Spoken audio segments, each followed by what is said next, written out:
அமாவாசை என்று சந்திரன் எங்கே போகிறது அப்படின்னு நம்ம கேட்கிறோம். சந்திரன் நமக்கு எப்பயுமே பாத்தீங்கன்னா நிலவினுடைய ஒரு பகுதி தான் நமக்கு தெரியும், மறுபகுதி நமக்கு புலப்படாது.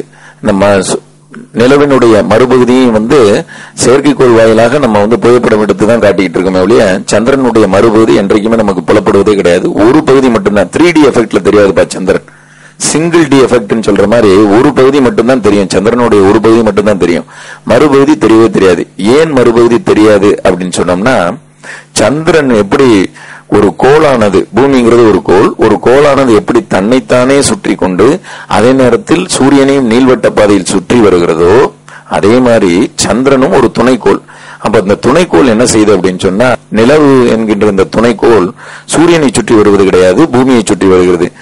பூமியை சுற்றி வருவதோடு மட்டுமல்லாமல் சந்திரனும் தன்னைத்தானே சுற்றி கொள்கிறது. இப்ப சந்திரனும் தன்னைத்தானே சுற்றி பூமியையும் சுற்றி வருகிறது.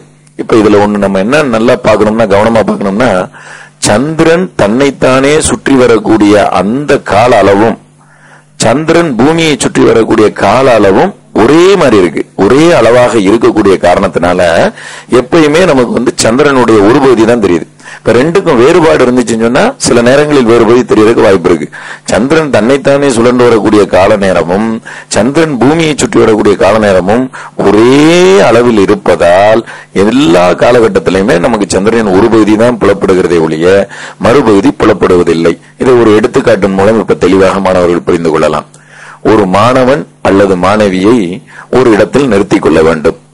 அவரை சுற்றி சுமார் 2 மீட்டர் ஆரத்தில் வட்டம் ஒன்று வரைந்து கொள்ளவும். அதாவது ஒரு வட்டம் வரைஞ்சி அந்த வட்டத்துல நடுவுல ஒரு மாணவன் அல்லது மாணவியை நிறுத்திக்கணும்.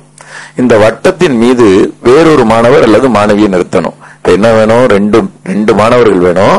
ஒரு மாணவனை வட்டத்தினுடைய நடுவிலும் இன்னொரு மாணவனை அந்த வட்டத்துல அப்படியே வட்டத்தில் உள்ள கோடுகள்லயே அவன் அப்படியே நடந்து சுத்தி சுத்தி வர்ற மாதிரி வட்டத்திலையும் நிறுத்திக்கணும்.